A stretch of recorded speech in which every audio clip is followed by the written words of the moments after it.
Hi everybody, and welcome to this evening's edition of Trasna na Tira. We've got Aoibheann Lambe here with us all the way from Daniel and Kerry. Aoibheann has a fantastic project underway. She's been recording previously unrecorded historical monuments in terms of rock art panels in my hometown, my home place of Kerry. Aoibheann runs a fantastic tour business in Kerry, where she takes people who want to visit these sites out to these sites and allows them to experience Kerry rock art. She's currently undertaking a PhD in UCC on the subject. No, that's in Scotland. Okay. Oh, sorry, it's Scotland. Okay, brilliant. Even better. So you're spreading it geographically as well. That's great, Aoibheann. And if you have any questions, if you pop them into the chat, I will ask them to Aoibheann at the end. So over to you. Thank you very much. Okay. Listen, I really appreciate everyone who's logged in. I'm sure you'd all love to be having an adventure in your zone now. Can anyone see some blue marks on the screen? Is the screen looking okay there, Liam? The screen is looking perfect, yeah. We can see the blue mark. Perfect. Yeah, they're not meant to be there. Okay. So I'm just starting at the beginning of, the rock art for me, which is this panel here. And this is where I live in Daniel. And this was shown to me by a friend of mine 10 years ago. So she was showing me like Stag Fort and other places around. And she said, do you want to see the rock art? And I had never heard of it. So I was nearly, going to say no, because I had some picture of something else that wasn't this. And so when I was brought here, I couldn't believe it. I just couldn't believe I could walk into a field and see something like what you had to queue up in a bus for and book for, to see in, say, Newgrange. And that was just in the open air. So I was flabbergasted and, I had a big change, really profoundly changed my life. And this is also the first rock art that was ever recorded. So Bishop, I don't know why these blue marks are on the screen now. This could be,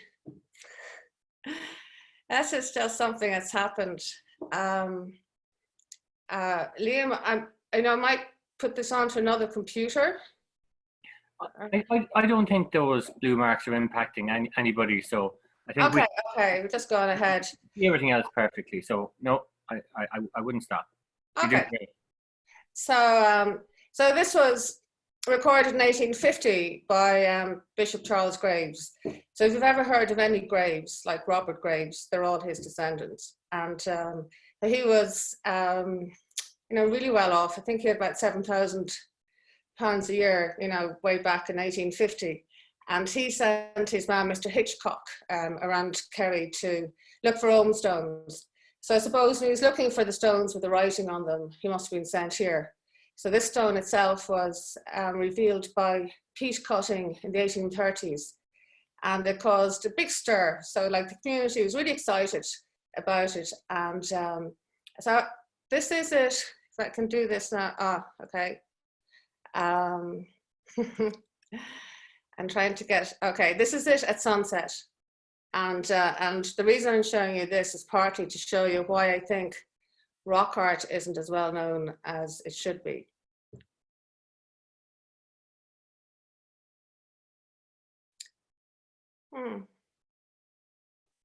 Okay, so you see how it went from being really visible to being like really underwhelming. So I think that's the way a lot of people, that's how they see the rock art, so they don't see it the way that it's like really highlighted. So like my photographs, I'm showing you like, say, trying to show you the rock art looking really well, but it's often, this is the way it's presented. But Charles Graves was like blown away by it. And he actually wrote a paper and he called it on a previously undescribed monument, because it didn't have a name. So rock art wasn't known, so it didn't even have a local term to describe it. And he did a drawing of it, and that's how accurate the drawing is. And it also shows us that the weathering hasn't been that bad, right, in 170 years. So meanwhile, you know, Lord John Raven, a local lord, he showed the rock art to Bishop Graves. And then a kilometre away, there's a shelter. And exactly that time, you know, in 1850, there was a family living under that rock, you know, where the ranging rod is. There were a number of children and a widow, and they'd been, you know, they had no home. And I went to visit that recently, and there was some carvings on that inside. So 2 sets of carvings inside in the shelter. So I inquired about them, and a couple of people in the locality had known about them, but they thought they were just done by, you know, her children. And they're actually a type of really old form of carving. So there's a paper there, I'm just showing you that if you want to read up more, and Finola Finlay has written about them as well. And that partly I'm showing you that is that the cup and ring art I'm talking about isn't the only form of communication or carving that we have in Ireland. You know, there's other types, and it also shows us that, you know, this kind of carving goes back to the Neolithic. So it wasn't like people, you know, could only make circles, or that there was like some innate thing in a human that all we could do is do circles. So the cup and ring art we're talking about, I believe it's conforming to a strict protocol, that they had to be a certain way. So we're back now at Liss at that first panel, and the most decorated bit, you know, is here. So it's actually huge. So it traverses, you know, it kind of snakes around the corner. So when you're approaching it, you know, you have a cascade of cup and rings coming, you know, they're like pouring down towards you. And these ones are of, they're of a different quality to the ones and the other ones. So these ones, I would call them, they're like donuts. So they're defined, I'm just, you know, taking off my jacket. They're defined by what's been left rather than what's been taken away. So there's this, this kind of donut effect. Whereas, say, the language of rock art defines the motifs by what's been taken away. So that's the cup mark, and then that's the groove ring. So, and that's a really strict protocol. So you'll get a cup mark, you get a ring, a groove, and maybe some picking. And you'll never get an animal or a hand or a leg or any hand or a leg, you know, a hand or a foot, or any of the other motifs that you're like, we'd all know, like the ship carvings in Sweden. So what we have is like very non-figurative. And if it does represent something, you know, we don't know what it is. And I think there's a really good chance that it was meant to be a little bit open-ended. You know, other people have said that too. I think maybe Richard Bradley, he's kind of like, you know, the big daddy of rock art academically. So one of the things here is, see there's a groove coming through. So that's called a radial groove. So that's interesting in terms of the interpretation of rock art. Now, Carol Martin, she did her master's on the rock art of Ireland and Australia. And she went to Australia and she spoke to people making rock art there. And when she told them that we can have a breach in our circle, like they were horrified. So for them, you know, the circle must be intact. You know, that's really sacrosanct. So in whatever way we want, you know, we will interpret our rock art. We bear that in mind, you know, that the circle can be broken. So like, you know, when people say like what, you know, the who, what, when, where, why, the what is rock art, you know, you can describe it in terms of, say, hollows and grooves, but, you know, we can't say what it represents or, you know, what it signifies, you know, I mean, we can theorize. So I'm just telling you what the description is. But what I really love about rock art is that it's part of the cup and ring tradition, is part of a tradition that spreads, you know, throughout Ireland, it's throughout Britain, and it extends to Norway, parts only of France, and lots in Spain and Portugal. So it's a major tradition, and this map here is the first ever what would you call it, premiere of the rock art of Ireland and Britain. It's work in progress. But I couldn't actually believe when I was doing my research, you know, there was no actual map of the rock art of Britain and Ireland. So the Scottish Rock Art Project have made all their information available online. We've got a fantastic survey, so I was able to get the Republic of Ireland information, you know, pretty easily. And then the rest was done with cooperation of people most of whom I've never met. They've been amazing, like all these individuals. So Andy Jones in Cornwall and Richard Stroud and Vivian Deacon, Kate Sharp and Aaron Mazel, and the part of the English Rock Art Project there. So in time, you know, I'll populate that whole map. But what I will say is there doesn't seem to be any in England here. So there's a major gap. So we'll be able to learn a lot about like how we got to, you know, where the rock art, how it traveled. So that cup and ring I showed you a minute ago, that's it there. So that's it in its kind of panel context. And the thing you'll find about rock art is, you know, once you've seen one panel, you've seen one panel, because they're always completely different. So that's one of the things I find really interesting. You know, it isn't kind of like, oh God, you know, there's another rock art panel. Like, they're completely unique. And even within that, like all those cups and rings, they're all unique. So they all have a special quality. So say this one has got a partial outer ring. So if you were to look at that, just one side, you know, it looks like it's got 3 rings and it ends in a cup. And this one here, that piece of rock is broken. But when you look at it close up, you'll see that the grooves continue. So you don't know whether they were worked in after the rock broke or was it created where the rock was broken. And then even up here, you know, these are kind of inexplicable grooves because they're neither cups nor rings. And I'm going to say, I shouldn't say this, but I'm going to say it anyway. I think that looks really like Dave McSavage. You know, if that was his eye and his nose. So anyway, with the types of motifs that you get in rock art, there's, you know, people like talk about typologies. So like each one of those is completely original and different. So if you're going to make a list of every variation you can get, you know, you will never end, you know. So if you have a linear list of typologies, you know, you'll be dead before you're finished on that list. So I've come up with a system where I have a hierarchy, and so maybe the top tier, second and third, you know, you might have a disc cup mark, or you know, just an ordinary sized one, and then there are more variations down the line, and they're cross-referenced.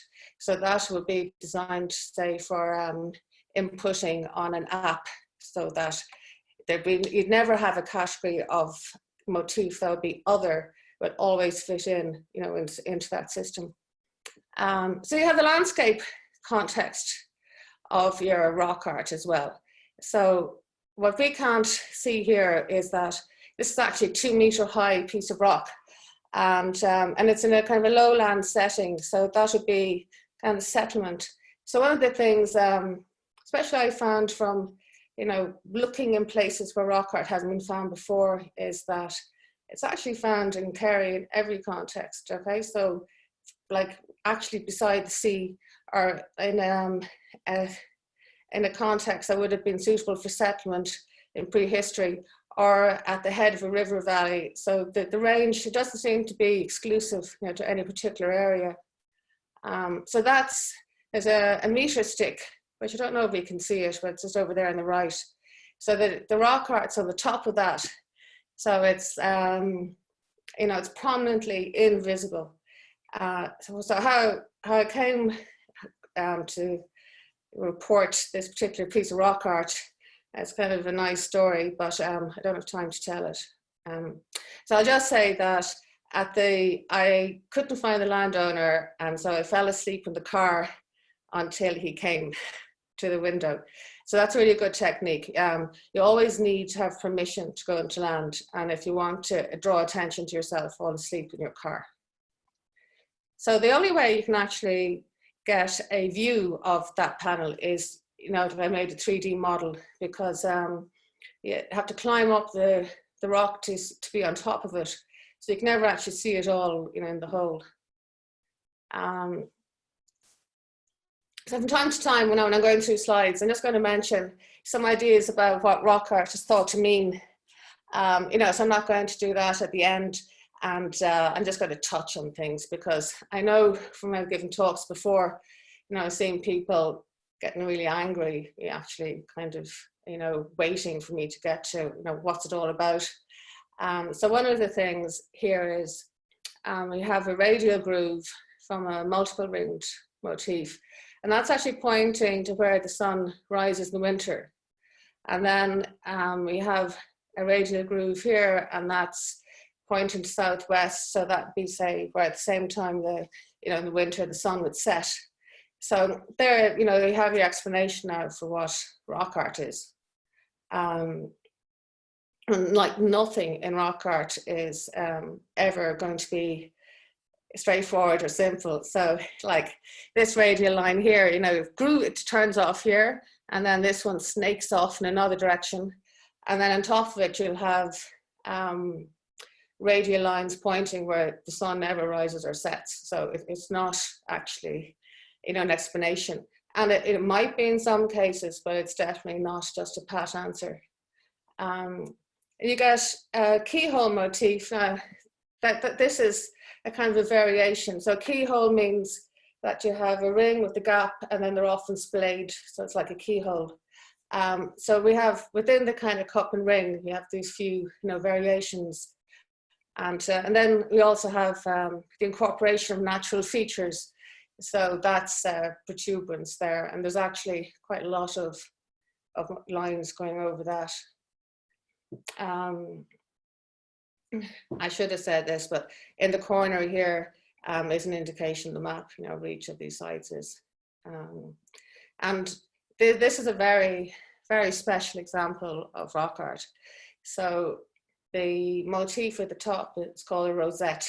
And there are a lot of more rosettes in the country than, it's like inflation or something. Like there were no rosettes hardly a few years ago. So there was a couple of rosette motifs in Derry Blaha, where Dermot has done a lot of work.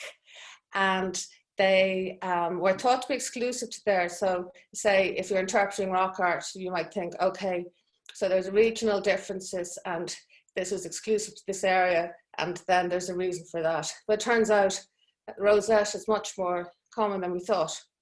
And the motif underneath has intersecting rings. So what I really love about that, you know, it's kind of, might be the precursor of the kind of Celtic, you know, interlocking motifs, but it suggests, you know, that the rock is kind of plastic, you know, that you can weave in and out of the rock. And of course, you know, as we can see with sunset, as the sun moves across, you know, so although the rock is solid, the motifs, you know, are constantly changing visually, because they change in accordance with the light, and they can really change dramatically. So I have a few examples later. And then this is to show that it's not completely understood, but there's certainly an overlap between rock art and passage tomb art. So that little inset there is from C3 orthostat in Cairntee at Loughcrew. And then this up here is a little rosette from a structure 8 in Orkney. So that's a domestic context from the Neolithic. So there's really something about, you know, the rosette. You get them also, there's rosette motif at Knockroad Passage Tomb. And then there's just a very rare, hardly ever, we only have about 5 examples in Ireland, kind of a cross in circle. And it's a really common motif in Scandinavia. So I came across this about maybe 4 years ago. And so it's one of 3 examples in Kerry And then I think there's 2 in Donegal.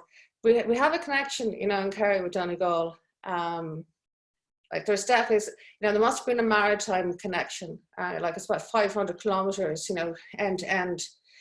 But we have really a lot in rock art. We have a lot of connection. So that's the same orthostat in Kerry, and there's a cross and circle, and you can see the drawing there from Elizabeth Toohey's book, which is going to be 50 years old next year, and still there's been no publication like to match it in the meantime. So, and then within the protocol of cups and rings, you know, we have scale. So these are massive, you know, massive scale versions of the cup and ring, and then elevation. This is the highest in Ivra, so that's at 376 meters. Now it's not remote really in its you know, it's remote for us in modern terms because there isn't a modern day road leading up to it. But it's actually a really beautiful walk, you know, to get up to it. I've spoken about this rock with Dermot before.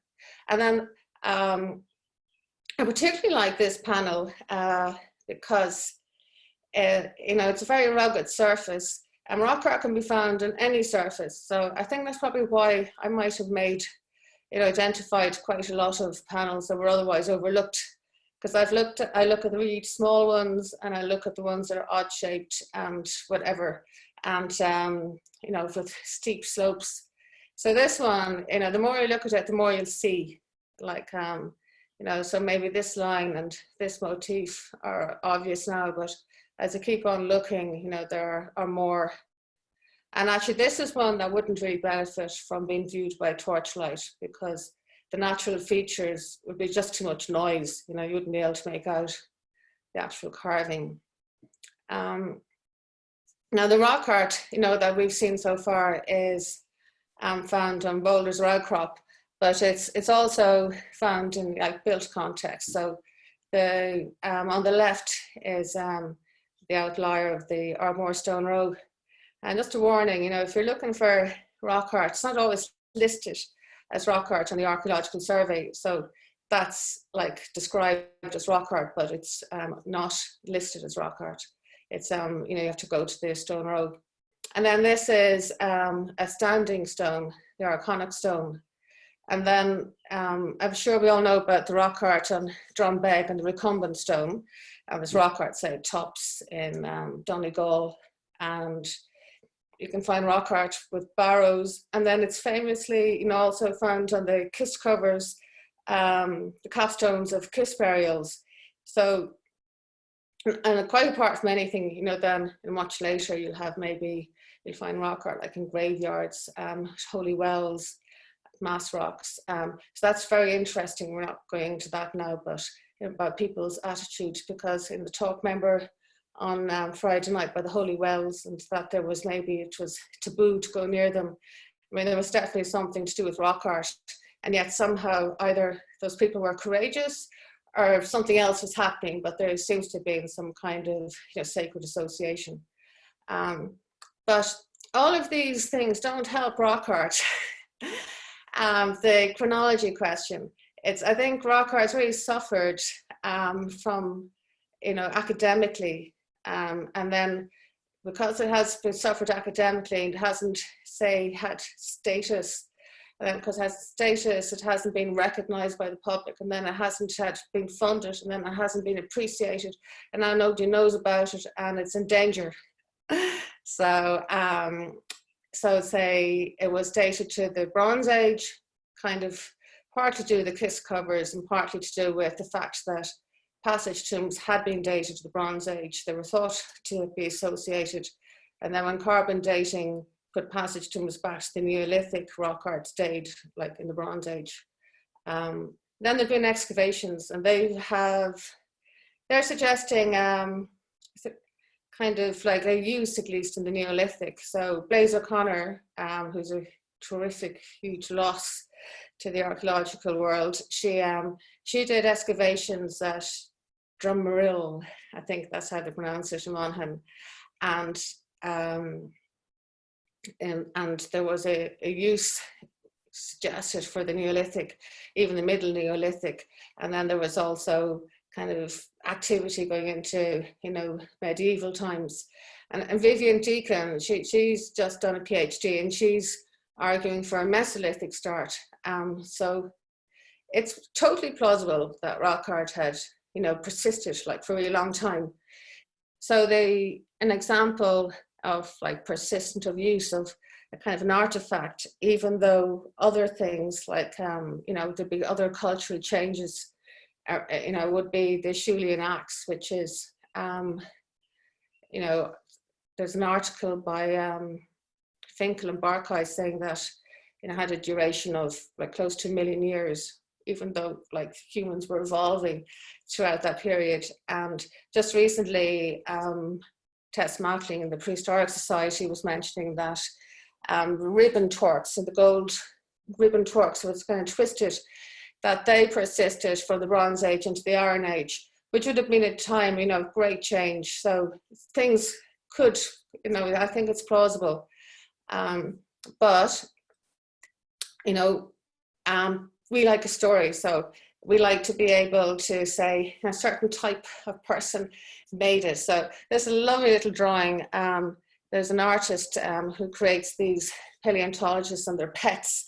So I've kindly been granted permission to use this. So like who did it? You know, which of these characters, if you like, you know, made the rock art, or all of them? And I'm thinking of the story more just, you know, really in terms of appealing to the public so that, you know, people would maybe appreciate it. So your passage tombs, like, you know, there's a structure, so you've got a whole story, you know, you've got artifacts, you've got manpower, you've got royalty, you know, we love that. You know, we're not really interested in maybe in people like ourselves in prehistory.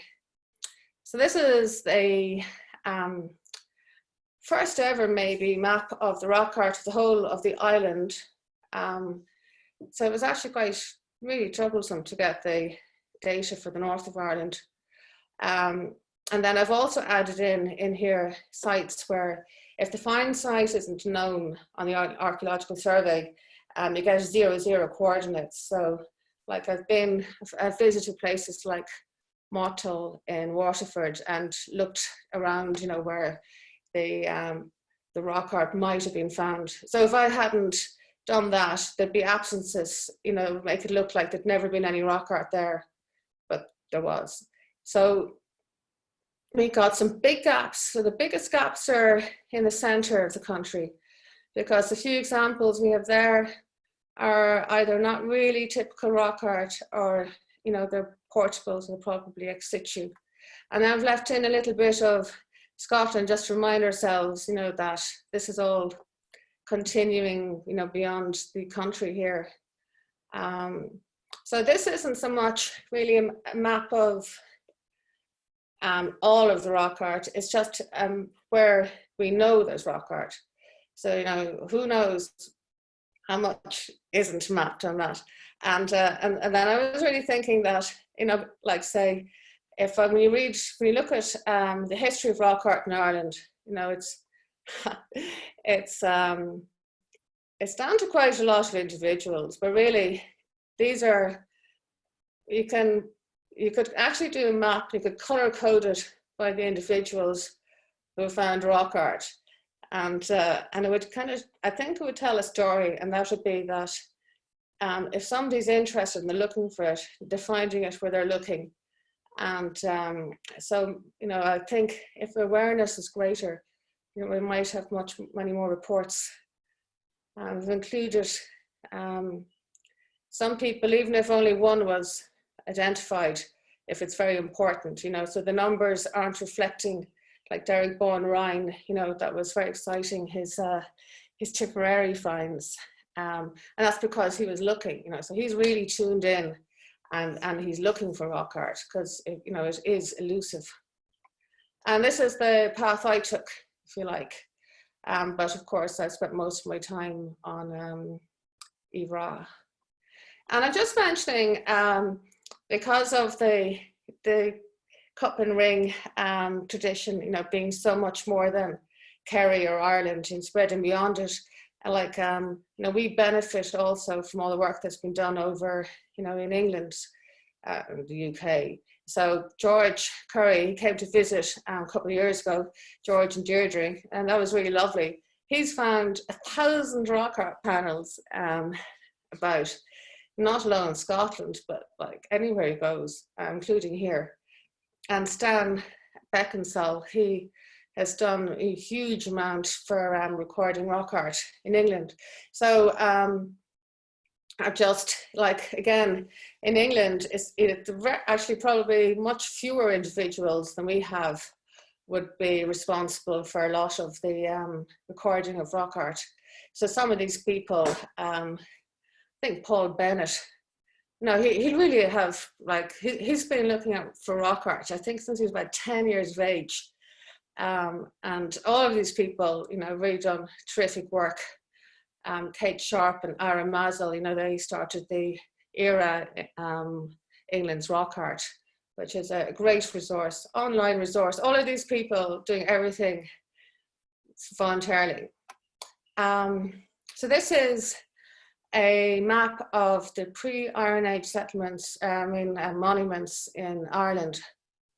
And I'm using it for my research, just really, if you like, say, looking at the relationship between rock art and other monuments. But why I'm showing it here is there's really very little prehistoric anything in North Kerry.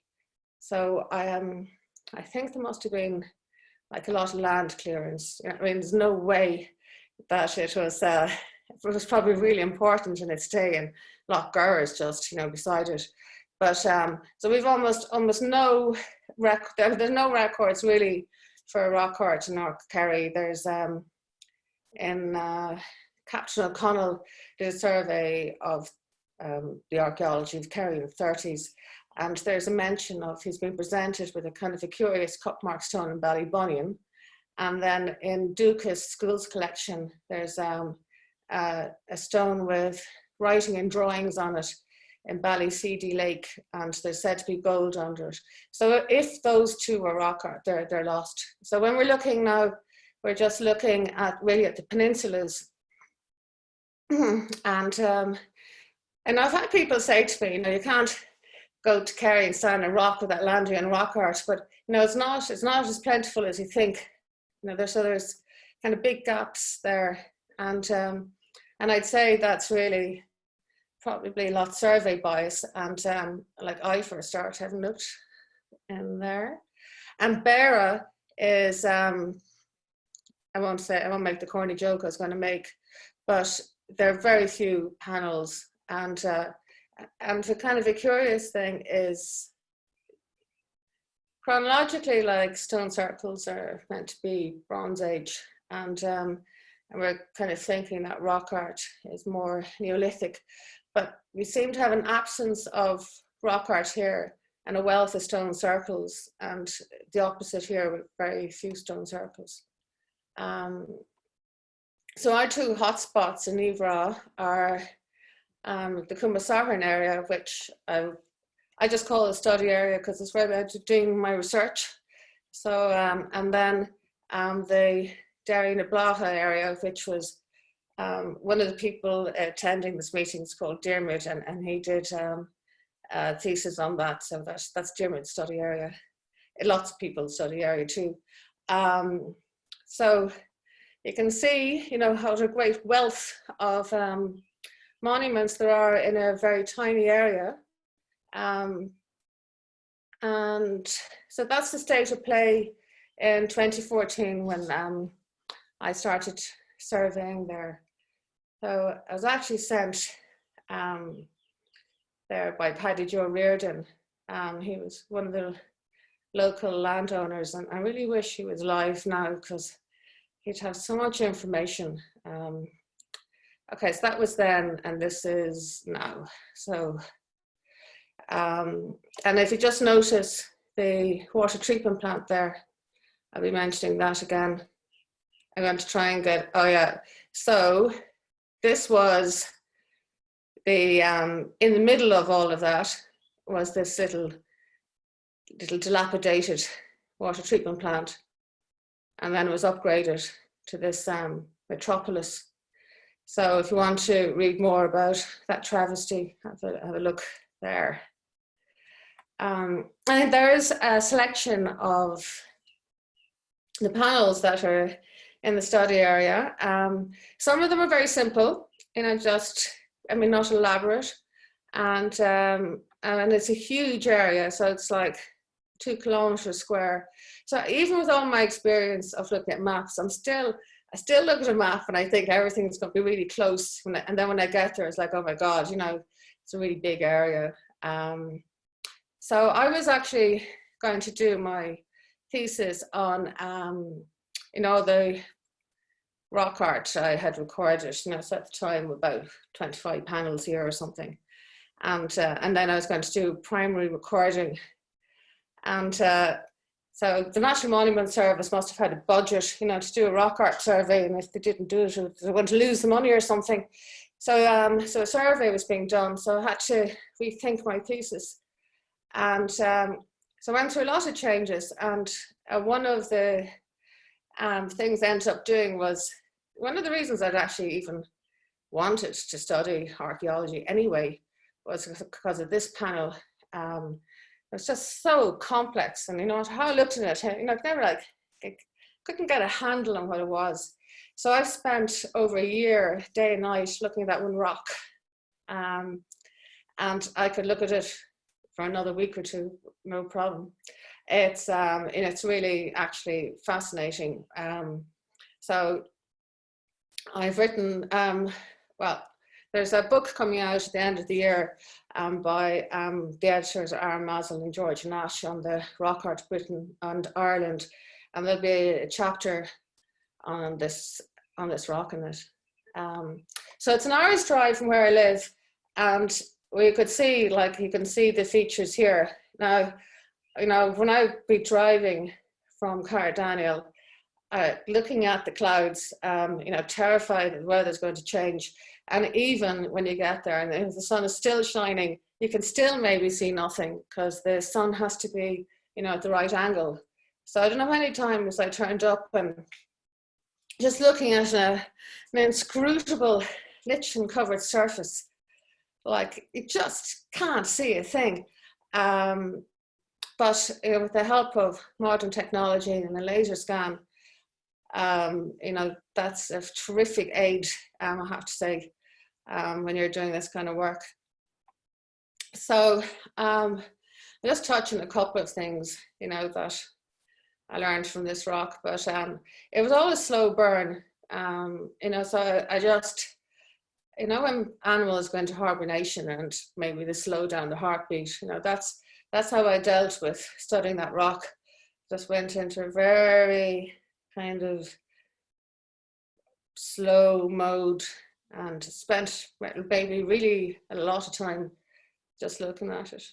And so then sometimes something would kind of, you know, it dawn on you that you're, you know, that you're observing something. So these grooves here are short, and then that's the same motif, and they're long. There's an idea in North America. There's a rock art researcher called Devlin Gandhi, and he was telling me about this idea of a rock baby. So like the rock baby lives under the rock, and then it comes up when no one's looking, and it, you know, makes some carvings. So you can really believe how you could understand how you could buy into that. But what it is like the tiniest little change in the light, you know, can utterly transform a motif. And this is achievable by flame light.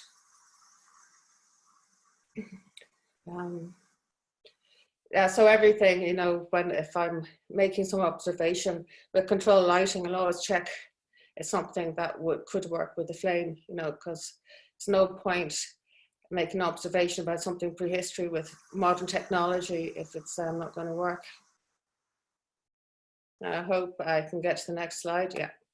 So, you know, I have names for all the panels, of course, you know, so I've kind of cheated on this one because I've robbed a name from England, you know, so I call this one the Tree of Life. It's actually very unusual, you know, the branching from the main kind of stem. So this is where I have identified, I'm fairly certain, at least 3 individual people who have like styles of carving that they attribute to an individual.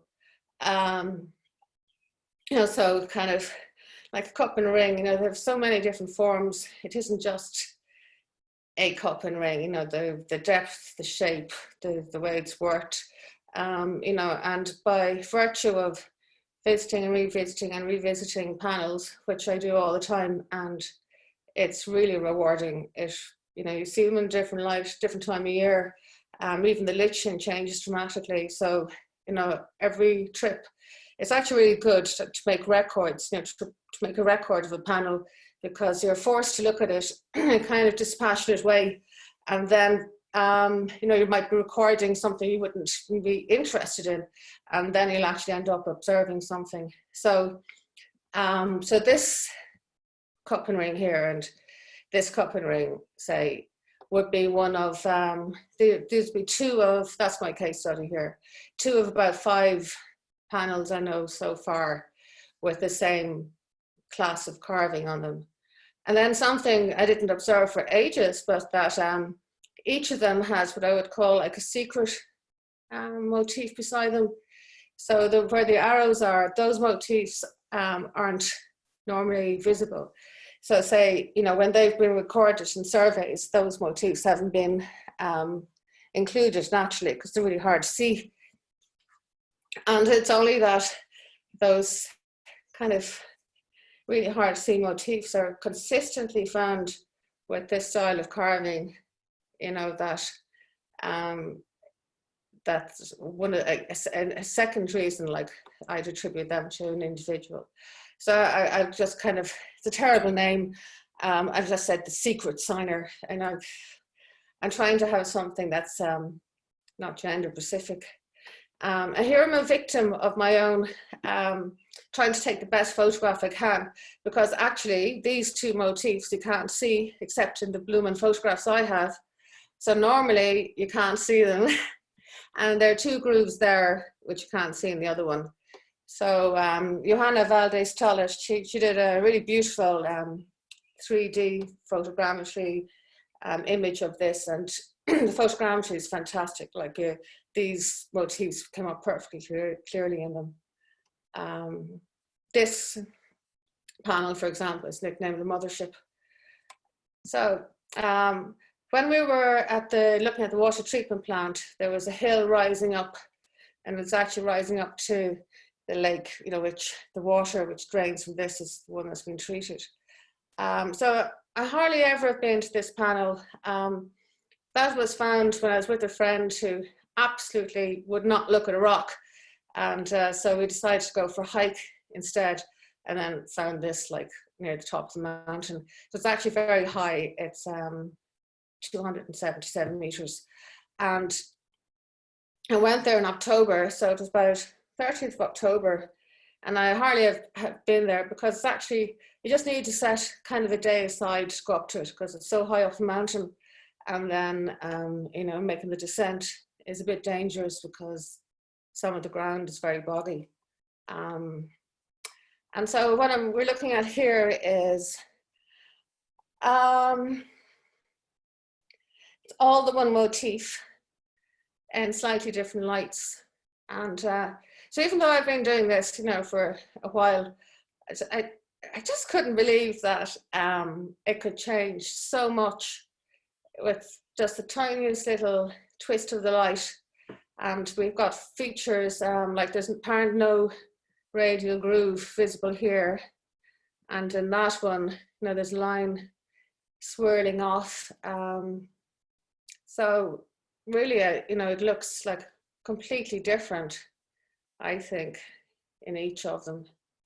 And I think, you know, that's going to go V there. So I was concentrating, you know, on the rock. And then I also was, there was still, you know, some natural sunlight. And I noticed then that it was, you know, setting down the side of the hill. And I sent the coordinates off to a friend of mine who did a calculation and was able to confirm that a couple of days later that there would be a rolling sun, you know, down that side of the hill. So I'm not saying that that's like why, I don't know. I mean, I don't know if this was observed in prehistory. I've asked a couple of people about this. So like George Curry said in Scotland, that is quite a frequent phenomenon actually, that when you're at some rock art, that there will be a kind of a rolling sun effect. You know, the Croagh-Patrick rolling sun is like really famous and very dramatic and unmistakable. And Kate Sharp in England, she's observed similar phenomenon, I think, from Cocteau. So, and I was reading a book, an article in Astronomy recently, and they were talking about, you know, like people making observations in the field, and I thought that was great. It was so sneering, you know, the new hypothesis of randomness. So that's not something, you know, you don't want to be accused of. But I'm actually very interested in that. So I have some desktop predictions, you know, for some other panels where I think this will be observed. And I haven't been able to obviously get out to test them, but I will. This is Cara Daniel, and so I'll say nothing now. This is just a clip from a video where I'm introducing you to the Cara Daniel rock. A very large rock. Then I walked around the side. It was a dull day, end of the day, March. What was visible then was this cup right here. Nothing else. And couldn't see anything, all the things you can see now. But that was enough. On the side.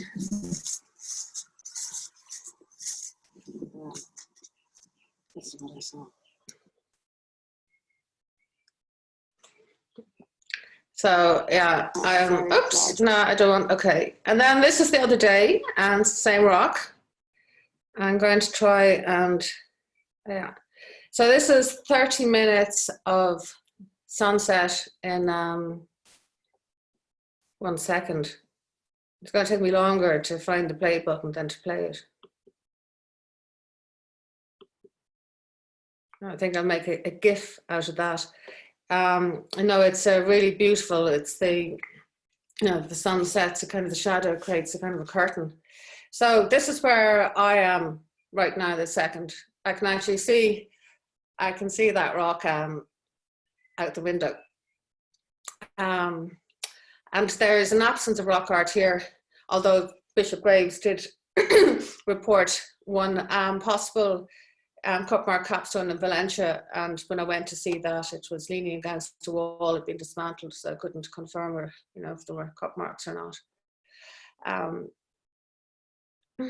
So this are some of the panels from the area. And so I even had a 2 kilometre zone find you know, a couple of weeks ago.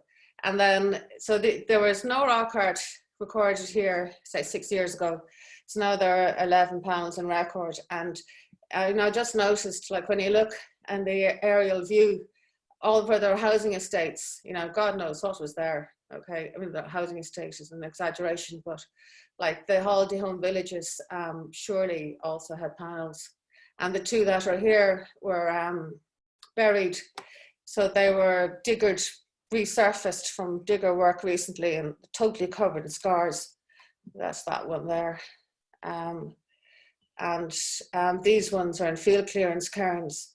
So, and even the one, the Cara Daniel rock I showed you, that would have been broken up. Like the machines have quite heavily scarred part of it, and the intention was to break it up, but there was an electricity pole beside it, and so that saved it. You know, it's funny, you know, what saves things. because I was speaking to someone else recently, and they were telling me that there was going to be a housing estate where the rock art was. So it definitely would have been broken up, but the sewage system in the village wasn't good enough to support a housing estate. Like, hooray! So this is Derry Braha.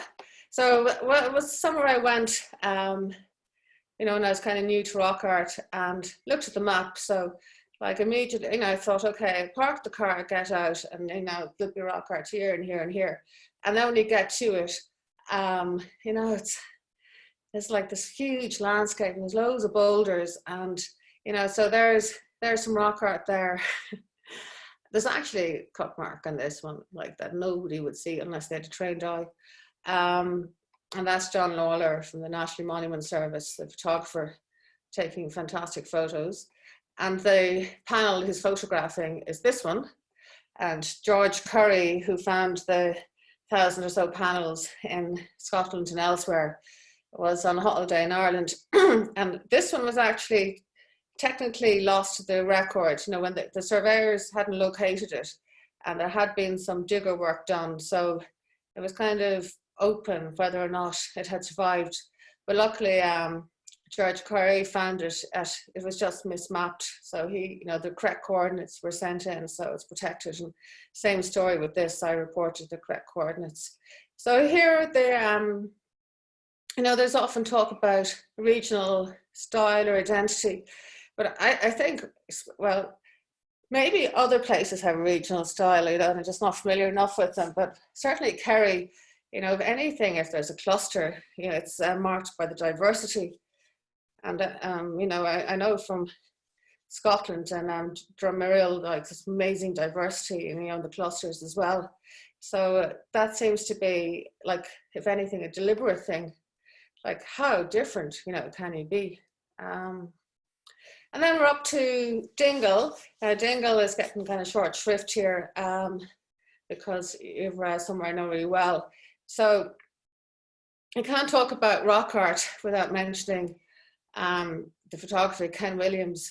Like, you know, it's people like him actually are great for promoting archaeology, because they make such delicious photographs, you know, that people love them, and then that highlights the monument type. So this is, I know this panel, really hard photographs. It's got a fabulous photograph here. You can see all these rings, many more than I could see when I was there. And that's in the Lochadoon area. And Daithí O'Connell, a couple of years ago, he made that lovely observation that the Cuppin ring inside the wedge tomb was highlighted by the setting sun at the equinox. And it's a beautiful area. Now, see the size of that?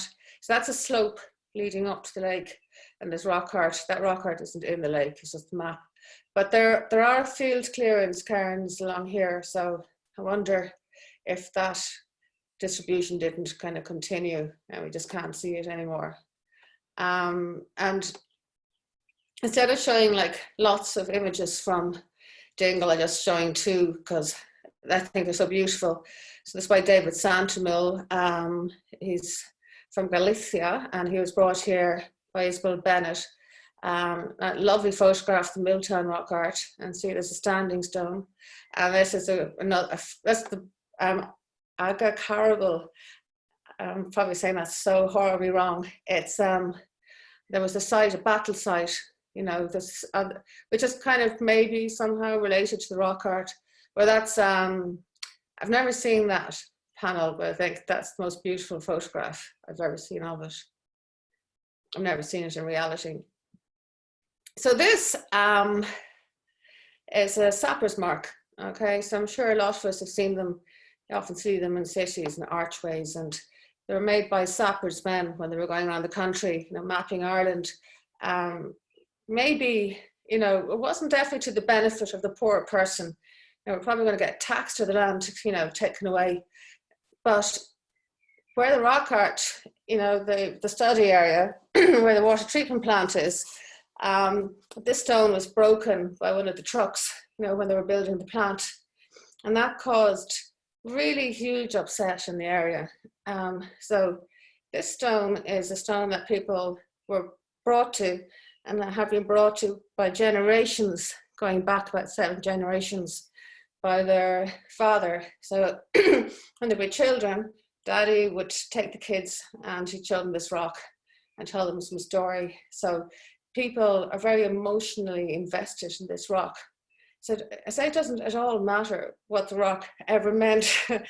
It's the fact that their father brought them there and their father's father brought them there. So I think that's a tradition that we really need to start with rock art. You know, so, you know, people have that ownership, you know, that comes with memory. Because rock art is totally forgotten. The same, you know, in the UK. So it must have been some terrible taboo. So like here, we have a rare example of Ogham with rock art. And it's a reference like to Ogham in the 13th century Book of Ballymote. And we have for rock art, nothing historically or ethnographic or folklore or anything, you know, it's just some superstition that's really not convincing, you know, like say in my area and in parts of Glencar, they say the rock art is, you know, the hollows are for fairy money. But I'd say now that's about as an old tradition as the fairy forts. So this map is a map of the ring forts in Ireland. So like there's so many of them, like there are over 32,000, that there kind of isn't space on the map, you know, to map them all. And I think the reason they survived so well was because of the superstition, you know, the fairy fortness. And I can't help but think that that was kind of maybe some protection that was misdirected and should have been intended for rock art rings and got changed. But then, you know, Eddie Lennon did say that fairy folk are our size. So I suppose it's plausible that, you know, they'd need a big area. But I was calculating, you know, I think it's 10,000 square kilometers. I'm sure that's wrong. It's taken up with ring forts. You know, if you multiply, it could be very easy to calculate it. A diameter, you know, of 20 or 25, say 20 meters, multiply that by 2,000, and then you'll get the amount of real estate. So that shows the power, you know, superstition that these things weren't destroyed. And just touching here, just a little teeny bit on, you know, people often, how they respond to rock art and what they think it is. You know, not only men, but often men, you know, they'll see some rock art and they'll say, it's a map. And, you know, that's it, you know, problem solved. So if the rock art that's on the kind of poster for this talk, if we're on that now, if you like. And then as we're looking up the hill, there are 3 lakes with water courses from them. And then this rock is really close. You know, it's just kind of over a meter away. And this would be one example where I could see where that could be a map, you know, potentially. But we have 1,000 rock art panels in Ireland on record. And so, you know, this could be like the, you know, the null hypothesis of randomness or whatever that quote was. You know, it's, I think that rock art there is just a bit odd looking. You know, this could have been made, let's just make this up, 1,000 years later after everything else, by somebody who didn't know what this meant. So even if this is a map, you know, it may have no bearing on the overall, you know, meaning or use of rock art. And this, though, is slightly more plausible. It's in Carradaniel, and there are 3 cup marks in a row with kind of a kink. And then I've overlaid, you know, Orion. So that's Orion's belt. And it really is common, and it's on the List Rock as well, where you get 3 cups, you know, with a little kink.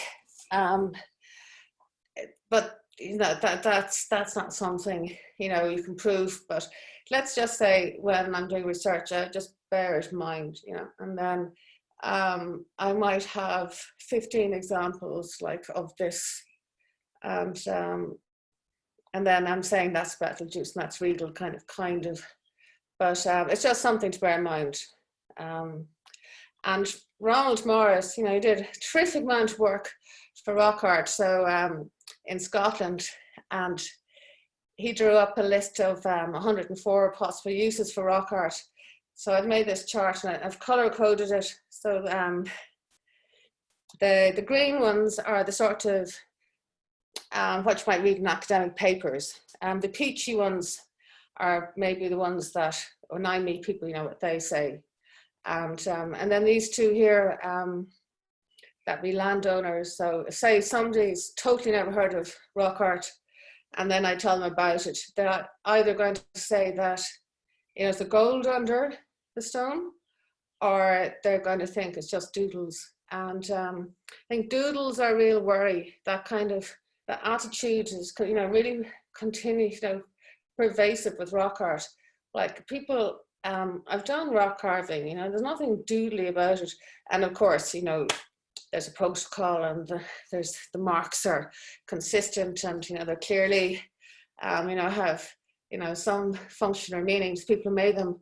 But if people believe that they're doodles, you know, one, they'll think that one of their forefathers was like useless, you know, work shy, up to no good. So they will be shamed, you know, that it's on the land.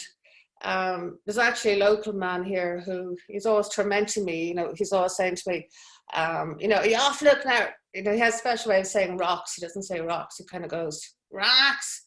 You know, you off looking at rocks again. And, you know, do you know how the people used to make butter? You don't even know that. And, you know, you're looking at rocks. So he, you know, his attitude is that whoever it was, you know, in their community who made rock art was the one who was the most useless, right? And I think that's, you know, again, I'll kind of repeat myself. We do want people to value this part for heritage. You know, language, of course, is interesting, because this is a monument type that extends, you know, into other countries. I mean, rock art in Germany too, you know, it's not just a coastal phenomenon. You know, the German word for cup marks, you know, is like Opferschalen, which is victim cups. So, you know, that kind of make your blood run cold thinking about that. They also have big hollows, which are maybe more like our ballons, and they call them druid cups. You wouldn't believe the amount of people who, you know, some of these panels like are totally elaborate, right? And you'll have somebody and they'll tell me like it's natural. You know, so anyway, this list is actually really nice to have a look at. It's very thought-provoking. You know, he gave everything marks out of 10 for plausibility. And some of them, you know, actually, like, you know, it ends up being quite amusing as well. So the thing that doesn't help with the protection of rock art is how easy it is to overlook. So this one was missed in the last survey, and you can see why. Like, that's pretty much the same portion of rock, and you know, you nearly need to be psychic to be able to tell that there's some carving there. So what I did was, you know, I just took a torch, and that was in winter, so I was able to do that really early, you know, about 5:30. So this is something, you know, that you should only do where you have not alone asked the landowner, but you've also told anybody in sight, you know, who with the house or anything, what you're doing, because nothing freaks people out like seeing somebody in the countryside waving torches around in the dark, you know, so you're not going to do anyone any favors if they don't know what you're at. But at the same time, if you do it, you know, you will be rewarded. So that's why I started, you know, these kind of rock art by night tours. It's really exciting, like in a whole number of levels. Like, one of the things is, of course, it's really important to see rock art in its landscape context. That's one of the things that's fantastic, you know, about Aoibheann, because most of our rock art is, you know, where it was made by the people who made it and where it was intended to be seen or used. And, you know, that's a fantastic resource. You know, it hasn't been shoved to the side of the field, or, you know, most of the time it's where it should be. So totally appreciate the landscape context. And then we also have the benefit that when you see it at night, because the rock art isn't competing with the countryside, the impact it makes is really strong, really dramatic. All you can see are the carvings, so it's really beautiful. So I'm chair of Heritage Aoibheann. It's a wonderful group here. So we do, lots of free events throughout the year. So I was actually thrilled when Trust and Tira asked me to do this talk, because we've had to cancel events. So it was really lovely that this gave us an opportunity, to have an event. And then I also do, tours as myself. So I have the arrow there to remind myself about this lovely woman, Dio Shane Valencia. She's great, does great work, for the environment. I think she's an ambassador for something. And so she comes to rock art by night every year for Heritage Week. And then when everyone is gone, we're at the Carradaniel Rock and we kind of have a little challenge. And we've got to find a piece of rock art that we never found before. And every year we found something. So it's really great. Like you can visit something over and over and you can still kind of be astonished. Nearly three more slides, I think. Just a little mention of like people in Heritage Aoibheann, like what they do, right? I'm in the halfpenny place, beside like the members. So there's like Tom Horgan and Mortimer Moriarty have done this fabulous Atlantic Heritage Cable Trail, which we will launch when we can. And people, we've had great talks and, really fine speakers with great knowledge about particular subjects have, given their time to give us talks, every year. So this topic of this slide is trying to get exposure, knowledge about rock art. So Ireland's Own, I've written an article and it's got to be in their summer special. And so I'm asking people to come forward, please, if they have, know of any examples of rock art or stories or anything. And the reason I chose the Mary Kennedy cover is she kindly did a feature on rock art with me for Nationwide for Christmas. And this is an article I wrote for the journal. And then, of course, I suppose I could say our own Michael Fortune, seeing as, we're kind of tracing the spirit and Tira speakers. Now, see, it was really great that he identified that rock art in Carlow, because he, in the loveliest way possible, with photographs of his children's lovely family story, it's very human and there's people involved, and that was very nice exposure. And then I'm sure really a lot of people who would never have known about rock art probably know about it from that. So I have Facebook pages, Rock Art Kerry and Irish Rock Art. Now, I'm running the 2 pages, God help me. So what happened was 4 of us, Finola Finlay had the brainchild to start the Irish Rock Art page. And then Chris Corlett, Ken Williams and I joined in. And I'm running it now. And so I kind of sometimes I share the post with Irish, with Rock Art Kerry. Sometimes I do different posts, like I don't really know what I'm doing. But, and although you're kind of preaching to the converted, because anybody who's on that page already will know about it, sometimes they'll just share it, or, so somehow, the word, I hope, will get around. And then this was this photograph by Ken Williams. That was on the cover of the Irish Times a few years ago. And that got great publicity, that was like, I think it was on the cover of the magazine, and it was really prominent. People all over the country would have seen that, and it's like a really visually arresting image. And so something like that, we need those kind of things. And I need a celebrity, actually, I can take out for a walk. So it's the final slide. And all I'm saying here is 2 things, really. Into the future, and I would really, want to be involved in anything like this, we could do with, kind of a rock art park. They have some in other countries, and it would be, you know, and the reason I have safari there is that, you know, I think it's a travesty to fence in the rock art. You know, you see that, and I just think it's terrible, you know, because it should be left to stand proud, you know, in its landscape context. And so if we do have something like that, you know, we've got to be the ones, or if you like, who restrict it. And I also think like anything that's done like that should be done very closely with the landowners, and very sensitively. And then another safari thing is that in my rock art Kerry capacity, I do safaris where, you know, a whole crowd of us, we can do this, you know, social distance.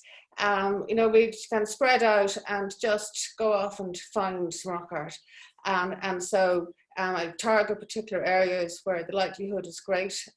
Kerry is massive, so we don't have, you know, so the more people we have who are conscious of it, the better. And then part of that would be, say, training in photogrammetry and recording. And that concludes the talk. How long did that take? That was great. Thanks a million, Aoibheann. That was brilliant. No, you were good on time. Fair play to you. I have a couple of questions coming in here.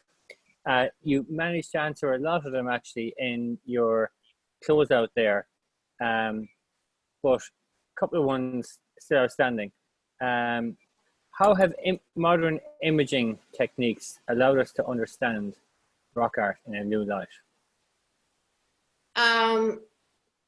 Well, there's like, if I can think of 10 different things. Okay, the first thing I will say about that is not the answer that anybody might expect is, but when I've been taking images, you know, for photogrammetry, right? So you're taking, it's like the ultimate photo stitch. You take lots and lots of photographs, right? And what's beautiful about it is that they don't all have to be the same distance away from the rock.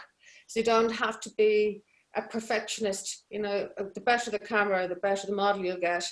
But a side benefit I found from doing that is that I would take photographs that I wouldn't take, you know, otherwise. So then when I'm going through the photographs, selecting the ones I'm going to use for building the model, because you take out anything that's, you know, got a bit of a foot in it or that's a bit shaky, I often see something like I hadn't expected at all, you know. So, you know, you might take a photograph, like you tend to look at rock art, say, up a hill, you know, there's a slope. And then for the photogrammetry, you'll be like walking and you'll be taking it this way and then you'll go that way and down and you'll have angles you wouldn't otherwise see. And again, that's not directly answering the question, I should be a politician, that I think the models are so important to have.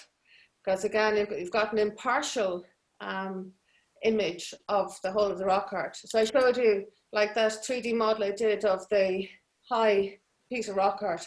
You couldn't have visualized that. You couldn't have taken a photograph of that because you had to be in the photograph or else have a drone, right? But with the 3D modeling, you know, you can use really good quality camera. You can get good resolution image.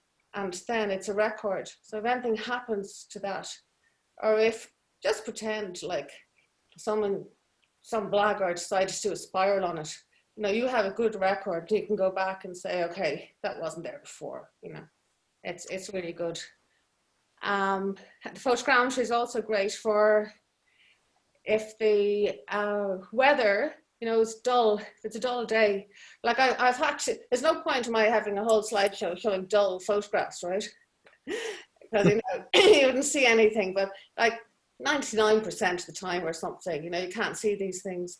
And those imaging techniques allow you to make a model, and then in the virtual model, you can direct light and create light and shade.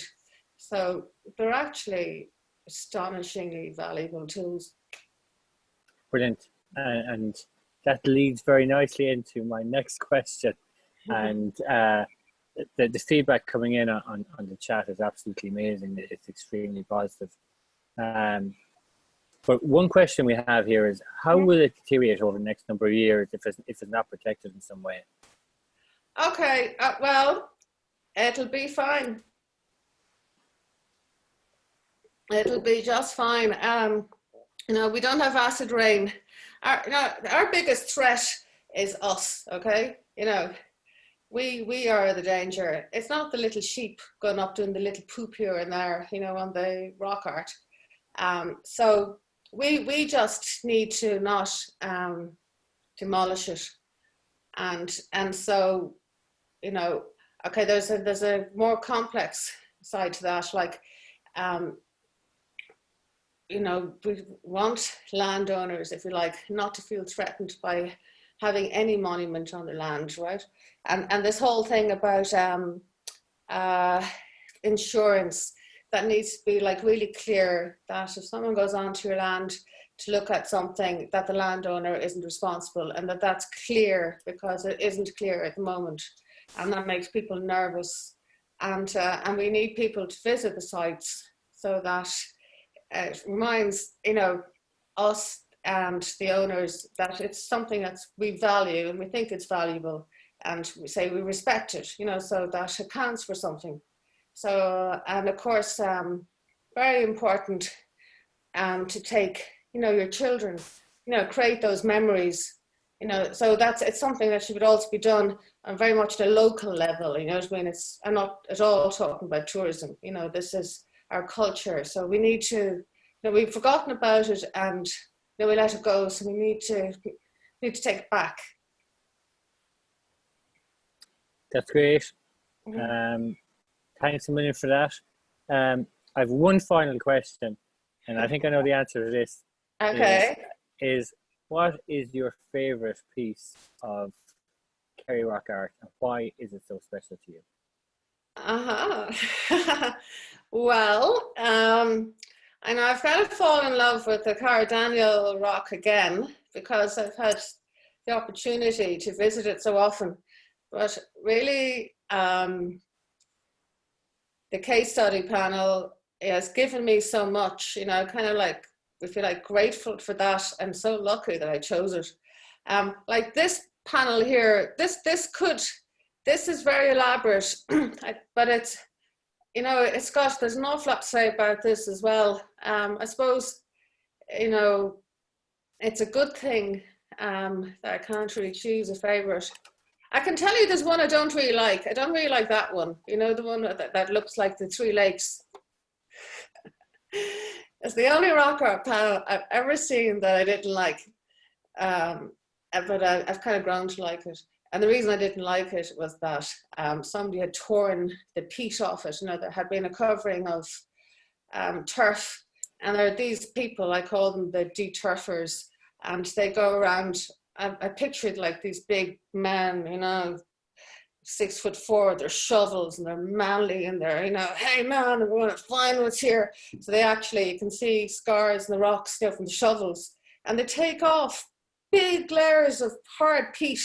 And then when they remove them, the rock is, it's pink, you know, it's really naked looking, because I think the acids in the peat, and when the rock hasn't been exposed, you can kind of see maybe it's like pinky color in that one there. It's kind of creepily fleshy looking. And then over time, it gets a patina and it gets kind of a more gray color again. So when that was first exposed, it kind of looked very violated. And that prompts a personal question from myself. How many more of these are out there? How many, you know, what percentage of these do you think are actually uncovered? Or are there more out there just waiting to be uncovered? Oh, well, you see, okay, I've got, whatever about the uncovered, I think there's plenty exposed that are just waiting to be recognized. You know what I mean? I don't think you have to take any peat off. They're just there. I mean, look at that. Like that was 2017. And it's not even 3 years ago since I reported that. And like you'd think like something so big and so elaborate. The Daniel rock, 2014. And the first rock I showed you that's really high up, you know, that's a recent discovery. So they're like really dramatic, big showpiece pieces of rock that apparently, you know, weren't kind of known about. So, I mean, who only knows what's out there? So we better find it. And thanks a million. And there's loads of time within your 5 kilometers of your house to get out there and do that now. Yeah. So, thanks so much, Okay. Aoibheann. Thank you, Liam. That's been absolutely fascinating. The level I measure always people's contribution to these lectures is the amount of engagement they have, and whether the numbers go up or the numbers go down. More people started dialing into your lecture, Aoibheann, as the night went on. It was absolutely fascinating. It's a magnificent tribute to you and your engagement in local history in Kerry. So thank you so much. Thank you, Liam.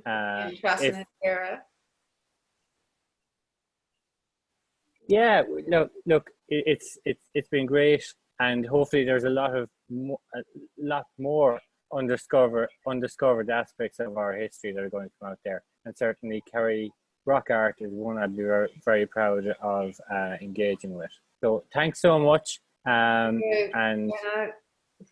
slán, and we'll chat soon. Yeah. Okay, bye.